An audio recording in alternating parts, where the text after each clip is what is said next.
Hey guys, welcome back to my channel. Today we're going to be looking at Enneagram Type 3, and we're going to be looking at this book called The Unfiltered Enneagram by Elizabeth Orr. Elizabeth is a Type 8, and so this book doesn't hold back any punches. It's unfiltered. So it's going to be a challenging discussion, and it's going to make you face some of those things that you don't really want to face about yourself, and sometimes that can be a real problem for people like Type 3s who want to be amazing, to look at the dark side of your personality and the potential challenges or weaknesses or shortcomings. And so it's kind of a punch in the face, but if you're ready for that, let's dive into this discussion. Before we do, just a reminder, in the description below is a link to my website, tomlahue.com, where you can sign up for Enneagram coaching.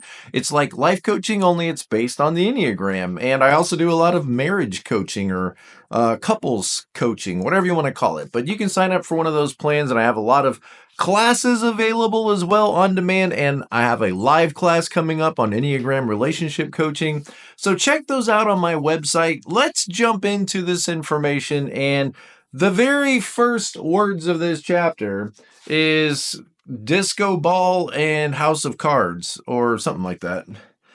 Hall of mirrors and house of cards. She uses the metaphor for threes of a disco ball. You know, those mirrored balls that spin around and reflect all the light? And she uses that as a metaphor for you guys because that's kind of what you do. You know, you reflect a lot of the personalities and a lot of the values and a lot of the admiration of others. And you like that. You like to get that kind of thing from other people. And you tend to reflect personality or personas or your personality to fit in with whatever group that you're working with at the time. So I always say, you tend to search for what is admirable, and then you become the best version of that. And in some ways, it's kind of like that mirror ball that's reflecting this light or reflecting this image out to the world, like a mirror reflects an image. But inside, this is the kind of the part that's not so easy to take. Inside is kind of this styrofoam ball, this unformed shaped styrofoam ball that really doesn't have a lot of substance to it. And that's kind of the danger that could be associated with Type 3s, is everything's about the external. Everything is focused on how you're coming across and how people are perceiving you and on that external self. And maybe not enough attention is given to the internal person or your values, your integrity, that kind of thing. Okay, so that's where it starts. And then she calls it also a house of cards, because this whole personality you've built up, this successful, engaging, charming, amazing, attractive, winning, this whole personality that you've built up could come crumbling down around you. And there's always that fear that people are going to see behind the curtain and see that maybe you're not as amazing as you project that you are into the world. So this whole personality, this scaffolding of your personality is kind of built up like a house of cards. And one mistake, and you're going to lose all of the love that you've earned. That's kind of a weird way to think about it, right? You're earning love by being amazing or by being fantastic or by who you're connected to or what you've accomplished. And that whole thing could come crumbling down. So it's like a boulder chasing you that you have to keep performing. You have to keep winning. You have to keep achieving. Okay, so if you're already challenged, that's where we're going today. It's not going to be easy. This is not an easy study, but it's an important study. So she says, you're kind of like the disco ball, reflecting all the light around you, entirely made up of little mirrors that reflect the audience in front of them, but really are just an attractive covering for a styrofoam ball that is structurally undeveloped and crumbles under the tiniest bit of pressure. Now, you might think, well, I'm a 3. I can handle pressure. I like pressure. Yeah, the pressure to achieve, the pressure to accomplish. But what about the kind of pressure of really knowing yourself or being in an intimate relationship where somebody can see past all of the externals and they really get to know the true intimate you? Are you available? Are you really available under that kind of pressure to really be known, to be known, to be exposed, you might say, in that kind of relationship? Is there any there? Is there any real person underneath all of that external modification? Okay, so she says, shame, you're a shame type, but you don't come across as a shame type. In fact, she says, I like how she says, shame is often the hardest to detect in this usually shameless, self-promotional type. I think 4s really are kind of the ones that go with the shame. 2s go against it. Their sin literally is pride. Like, I'm the biggest servant in the room. But 3s, you guys try to overcome it. You try to overcome the shame by working and struggling and achieving and winning and being charming and, relating well to others. All those are very good things. Those aren't bad things. It's just you might not be obviously a worth and value type. But okay, take a break. Take a break. Or let me call you and you're at home doing nothing. You're at home watching TV, playing video games. How do you feel? Do you feel embarrassed? Do you feel like you're not allowed to take a break? Do you feel like you're not allowed to just be a person? Always be achieving, always be accomplishing. People need to see me as busy, as industrious, as working hard, even if it kills me. Even if it fractures my relationship, even if I can't fully show up to life anymore, I can't be seen as one of those people that's lazy and, doesn't work hard, isn't industrious, or isn't educated or smart or clever. So in order to be worthy of love, you have to be perpetually attempting to answer why you deserve to be worthy of love with productivity and external evidence that people value. So a value type, adding value and working to be valuable, shape-shifting, which could be considered by others as being disingenuous, shape-shifting to become whatever people admire or whatever the best version is, and trying on these various personas. At work, you come across this way. At church, you come across this way. With the guys on the bowling league, you come across this way. With your family, you come across that. Always careful to modify to fit in with the group that you're with. Attention to creating your masks, always perfectly crafted to elicit the coveted praise from the individual in front of you. So you're reflecting and very interested in winning other people's admiration, validation, appreciation. And one of the things she raises in her book is, what would you do with all the free time if you didn't need to do that? If you didn't need to win the trophy all the time, if you didn't need to be the best, if you didn't need to win people over, if you weren't working so hard at trying to win people over or to win the next challenge that you're in, what would you do with all your time? Where would you focus your attention? What really matters to you beyond the next trophy or beyond the next certificate or beyond the next achievement? And if you didn't need to win other people's admiration so much, if you could relax that a little bit, it wasn't as important to you, where would you invest your time, energy? Where would you invest the focus of your attention? Do you even know? Do you even know yourself? Sometimes I think of 3s as being kind of like the chocolate Easter bunny. We're coming up to Easter here. You get those beautiful, bright pink boxes, with the little smiling chocolate bunny inside there holding the carrot. But when you break open the bunny, what do you find? You find that the bunny's empty. He's hollow. He's beautiful on the outside, beautiful, attractive marketing. It's going to grab the kids' attention. Don't you want me? Look at me. I'm a happy bunny. But when you break the bunny open, you find that there's no substance there. And that's kind of the challenge with 3s is it's kind of all wrapping paper, no present. It's all package, no present. Somebody told me a long time ago, 3s and 7s will both lie to you in their own kind of way. Now, I'm a 7. They said 7s will never lie about who they are, but they will deceive you on what they're going to actually get done because they promise more than they deliver. They get excited about something, but then they have a hard time staying with it and disciplined to see it through. And they said 3s will never lie to you about what they're going to accomplish, but they will deceive you about who they are. I thought that was really interesting, an interesting way to look at it. Okay, what else does she says? Perfectly crafted personality to elicit the coveted praise from the individuals in front of them. The performer, the achiever, the mover, the shaker, wheeler, and dealer. I also think of 8-wing 7s, maybe 7-wing 8s also, assertive types. Narcissistic types as wheelers and dealers make you feel like you're the only person in the room. Wow, Tom, that's great. Wow, Tom, that's amazing. So that's the hobby you're into right now? Oh, sounds great. Making you really feel like you are an important person, a special person. A lot of 3-wing 2s, especially, those NFJs, ESFJs, whatever they are, those three-wing twos can be very charming with their lavishing their praise on you. Tom, you did a great job. Let's all give it up for Tom, guys. Let's give it up. Man, this guy knocked it out of the park. That's right. Oh, Sam, he was a big part of that. Guys, take a minute and let's thank Sam. You know, threes are kind of showing you what they want, what their expectations are, what they need. They're giving out all of this praise and attention because what do threes want? They need that praise and attention. You say, Tom, you're wrong. I don't need that. Well, maybe you're a three-wing four. Maybe a little more introverted, you know, like the INTJ types, that kind of thing.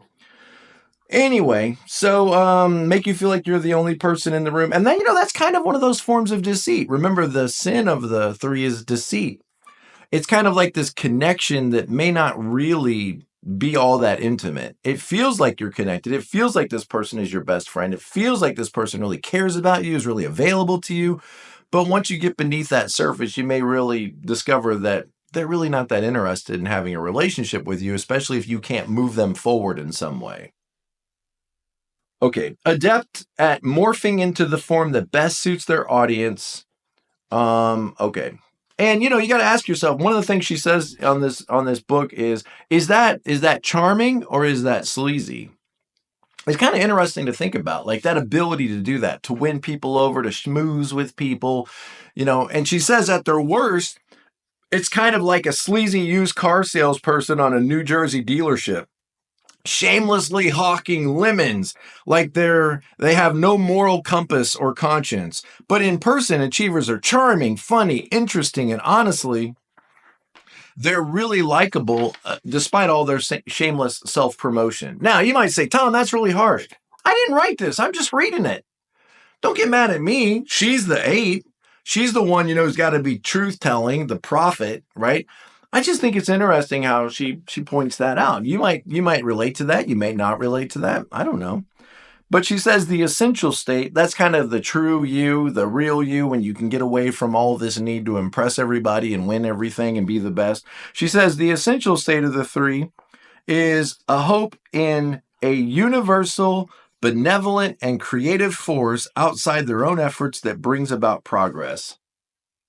I don't know what she's saying. I think what she's saying is that I matter even though I don't accomplish everything.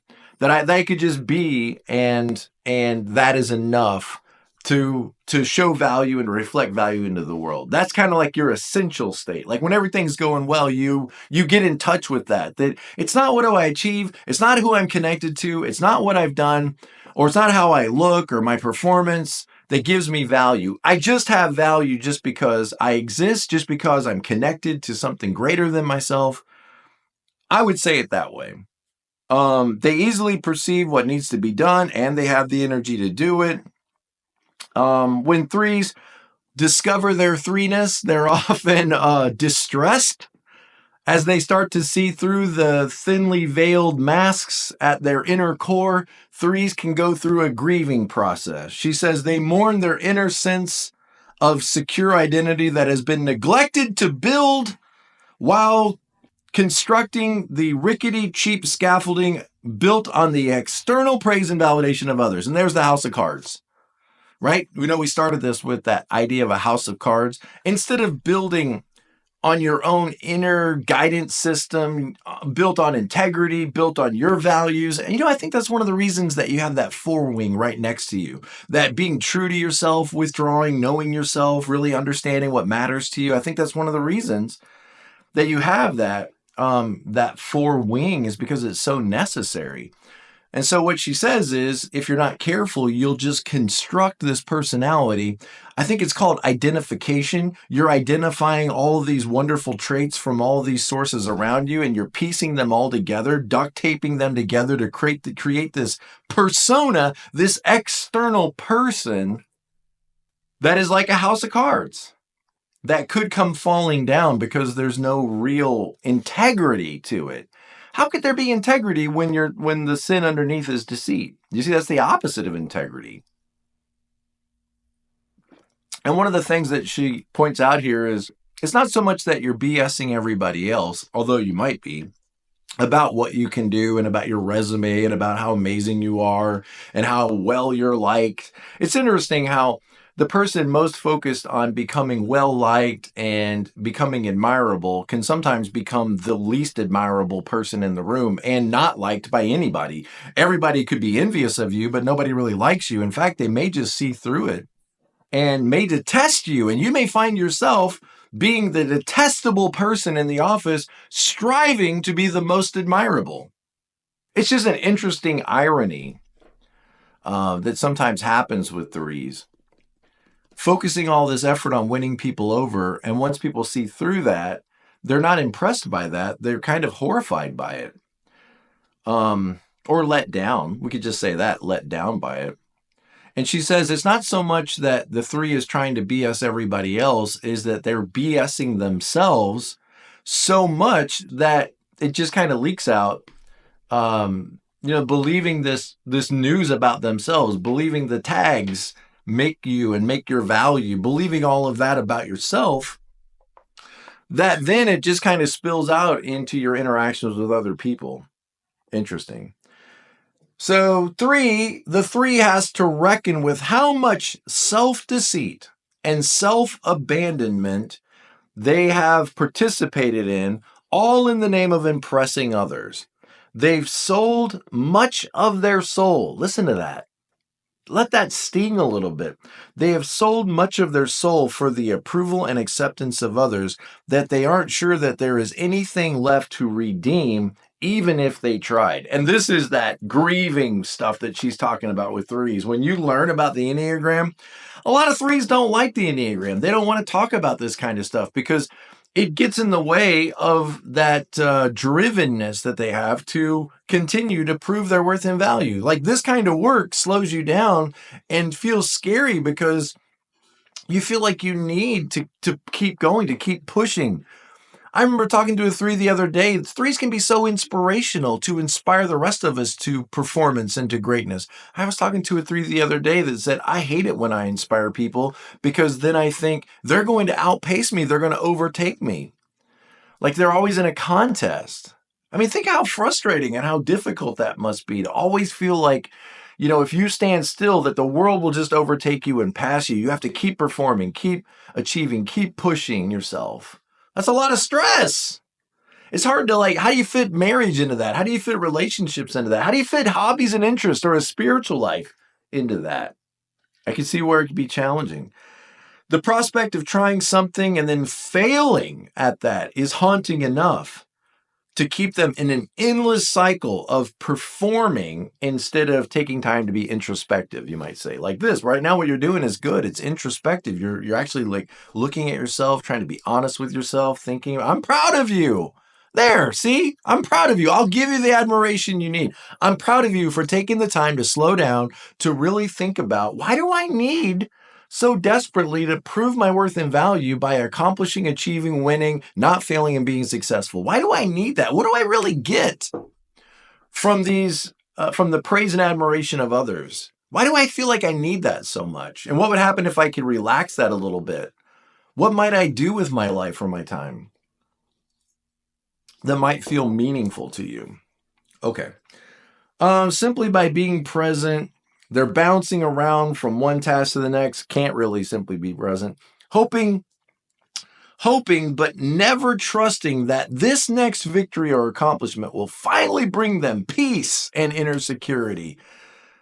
You keep, it's like you always delay happiness. Like, as soon as I get this done, as soon as I finish this, then I'm going to feel what?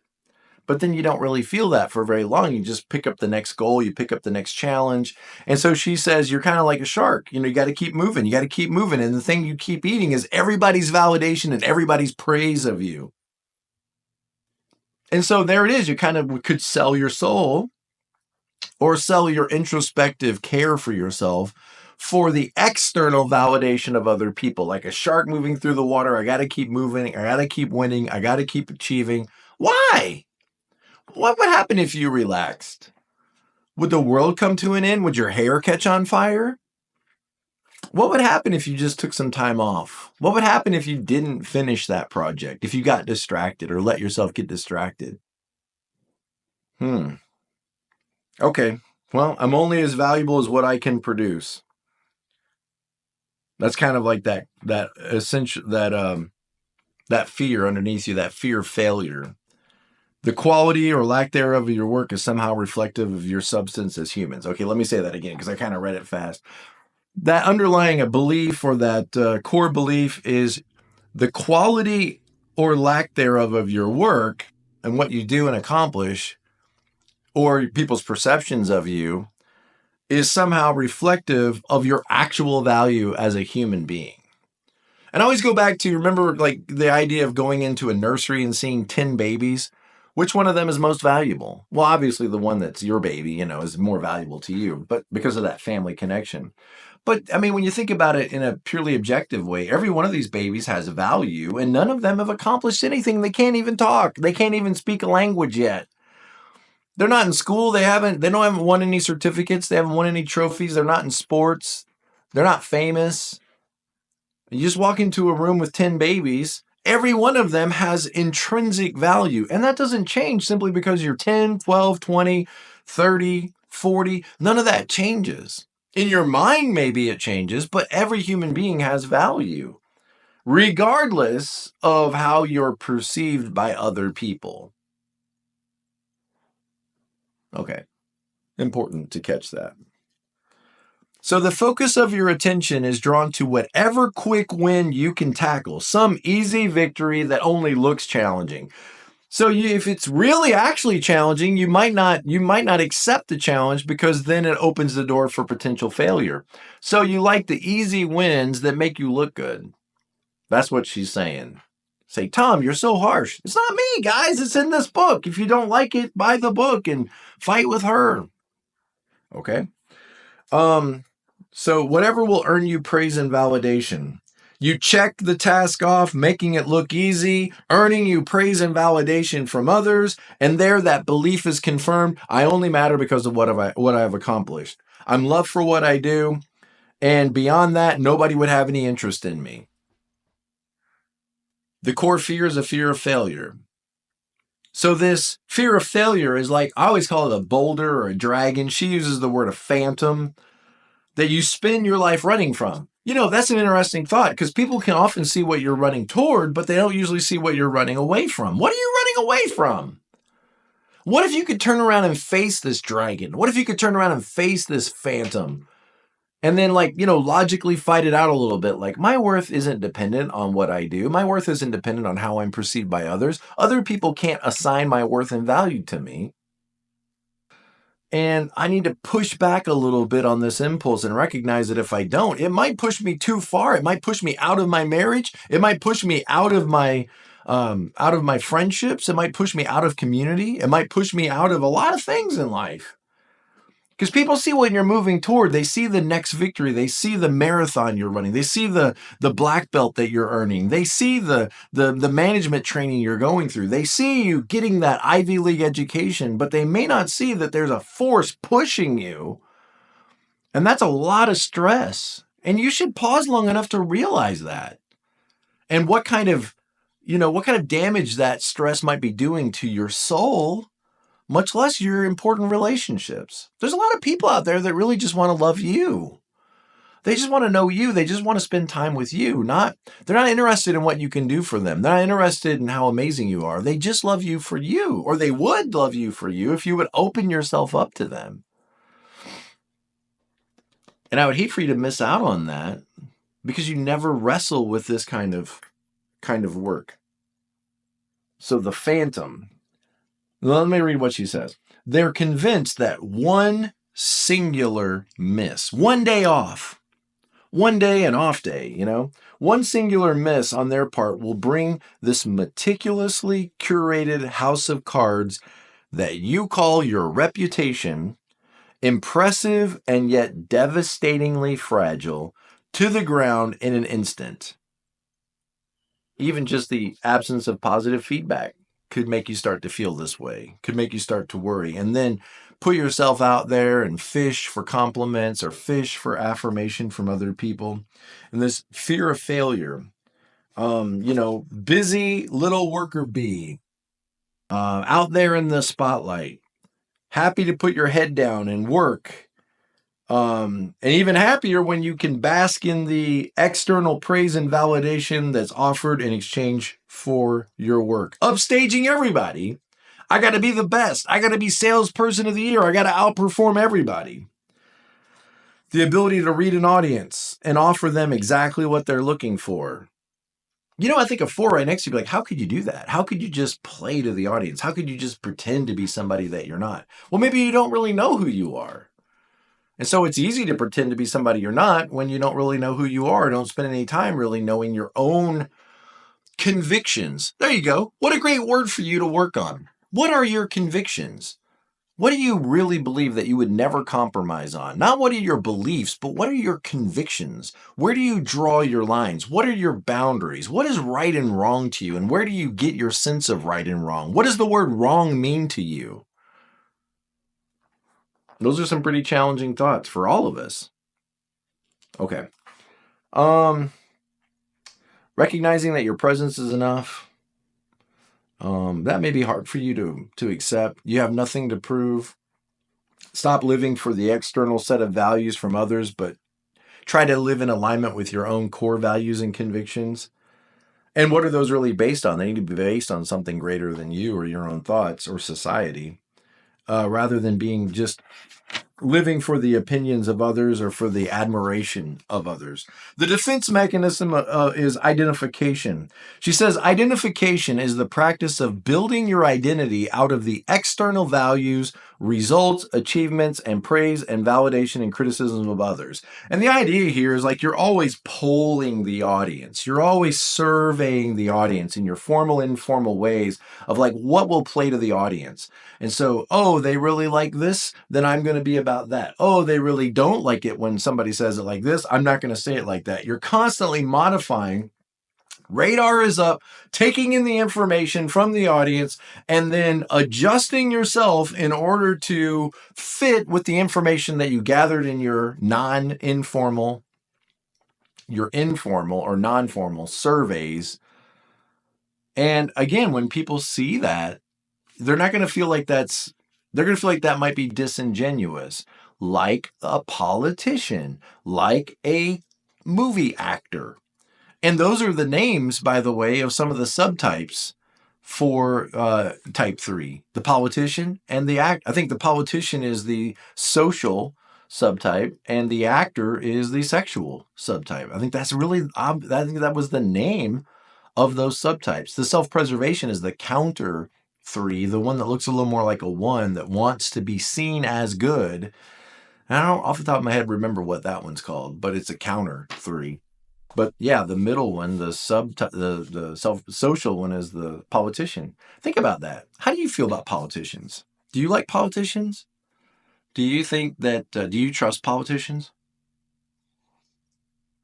That word politician carries with it a sense, like a negative sense. Like when you say Pharisee, you get a negative connotation in your head, like that little Pharisee over there, Politician, used car salesman, they kind of have that same kind of sleazy. Doesn't have to be. You don't have to be. But if you're not careful, that's the reputation that you'll build. And there's the irony, right? Trying to build a reputation that is stellar, you could actually end up developing a reputation as somebody that is sleazy, a politician, a used car salesman, somebody that's disingenuous, somebody that'll say whatever they need to say to get to the goal, to accomplish what they want, somebody who's in it for themselves. Lacking that integrity of a type 1. A 1 and a 3 could look a lot alike, but the 1, they're operating from a gut level of what they believe is right and wrong. And when they're done, they've put it all away. Everything has been made better and there's integrity in their work. With a 3, if you're not careful, it's just patched up with duct tape and spit and bubble gum just so that the veneer on the outside impresses the audience. But inside, full of dead men's bones. If you're not careful. Because it's all about how you're perceived or all about what other people think and winning that over. You say, Tom, that's not true. Put it in the comments. And also, this is what you got to fight with her, not with me. I'm just trying to understand. I'm innocent. Okay. A perpetual construction site. The three sense of self is a perpetual construction site. Here's the part where she talks about BSing, only she actually says it because she's an 8. She says, the vice of the three is deceit, BSing others and BSing themselves. In fact, threes deceive others because they have first deceived themselves. Trying on all these personas, this thin veneer, that is going to win with the audience. Again, like an actor, right? Another word for actor, the Greek word for actor is the word hypocrite. Just saying. Okay. Now, to the degree in which you don't do that, you should be very proud of yourself. The self-deception of the performer tends to translate into the deception of the people around them, all in service of preserving their prized image that they sell in exchange for the validation they crave and survive on. Remember, like a shark swimming through the water, living on the admiration and praise of other people. No, it's not a bad thing. Everybody has that need for admiration. It's not a bad thing. It's not a weakness. It's just, I want you to see that you're kind of making an exchange here sometimes. Giving up maybe your convictions or your sense of self in order to receive the ever so important approval and validation of other people. And the trade isn't always worth it. It's just not. It's just not always worth it. And your maturity is realizing that. Threes will simply mirror the person in front of them. Now, this is an interesting thought, okay, about intimacy and how challenging it can be sometimes for threes. She says, the three will simply mirror the person in front of them, convincingly feigning heartfelt interest in their hobbies and the interests of their audience. Wow, Tom, you collect comic books. That's amazing. How did that start? Tell me more. I am so fascinated. So feigning like this real interest in me and my hobbies, fostering a climate that feels much more intimate than it actually is. This manufactured, she says the word patina, I'm not sure what that is, but this manufactured patina of closeness is perhaps one of the most harmful forms that their deception takes. And so, in other words, you give off the impression that you're really connected and really interested in everything I'm saying. And then I walk away and I see you talk to the next person and I see you do the exact same thing with them. Wow, that's amazing, Tom. Let me write that down. And I remember a guy in my life, I'm actually thinking of somebody that I know was a 30. He was a college president. And he's very much like that. Tom, how you doing? How are things going? Tell me about what's going on in your life. That's amazing. How and he remembers these details like, how's your mom doing? And it's like, wow, this guy really cares. And I think he does. I think. But now I'm not so sure. Is it just a persona that you're working on? Now, I'm not beating this guy up like this because I kind of do the same thing as a 7. I sort of try to show up for people and be present to them, but then I don't always remember my ADHD. I don't always remember all the details and stuff, but I try to be nice and kind. And there's nothing wrong with that. It's just interesting that she points it out. Performer will shrink themselves. Now, this is also interesting. She says that sometimes because you're so bright and so brilliant, if you were to turn up on high, you might overwhelm the people around you. So you tend to dull yourself in order to fit in better with the groups that you're in. And she's like, don't do that. Don't do that. Shine brightly. Shine brightly in the world. Reflect all of that goodness into the world. Don't adjust yourselves for your audience's comfort. Stop adjusting yourself or toning yourself down in order to make your audience more comfortable. Making yourself duller and less outstanding for the sake of others is relational malpractice. Take up space and blind them, baby. Let your light shine, because it's in your light that we can see see our own light most clearly. Interesting. I wonder if you think you do that. Do you do that? Do you tend to dull or minimize yourself in certain instances to not be too much for your audience or too much for the people around you?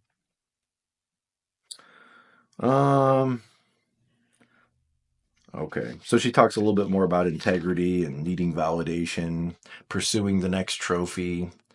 Real relationships require honesty. You have to face the grim reality that you spent all of your time and energy constructing an idol for other people's praise and admiration. That's pretty powerful. Your simple presence is enough. Not all of the external markers of success that bring a fleeting and ultimately unfulfilling experience from others. Looking for validation from everywhere except from internally. Let's see. Just a couple more things here. If you didn't feel the urgent need for external validation, what might you spend your time and energy doing? What would you free yourself up to experience if you weren't preoccupied with impressing everyone else? Yeah, you might have fun. You might have more fun in life. And you say, well, who's got time for fun? Who's got time to be happy? Okay, when you hit 40 years old and you have no fun or happiness in your life, don't be surprised. You never made that a priority. It never was important to you. So don't get mad at me when you don't have any peace, harmony, or you don't have any excitement, happiness, or joy in your life, because you should have focused on that a little bit more. Take time to consider whether or not the challenge or project or goal is something that actually matters to you and aligns with your values. Or are you just doing this in order to feel valuable or to get the validation from other people? Wow, what a pistol. What a punch in the face. Thank you, Elizabeth Orr. The Unfiltered Enneagram. You might want to pick this up if you're ready to maybe face the dragon, the phantom, the boulder that's chasing you. And obviously, you can sign up for coaching. I'd love to work with you and help you maybe clarify your goals and get in touch with your true, authentic self. Maybe you're having some relationship problems. It's okay. You're not a failure just because you have problems in life. We all have problems in life. And it's not a weakness to reach out to somebody for help. And the Enneagram is a great tool to help us know more about ourselves and the people that are trying to love us so that we can have the best relationships possible. My goal for you, I want you to be happy. I want you to live lives that matter. I want you to live with passion. I want you to do what is important with your life and not spend all of your life running around in circles for something you don't really need. All right, guys. Thank you. Love you. Appreciate you. See you next time. Be present to life.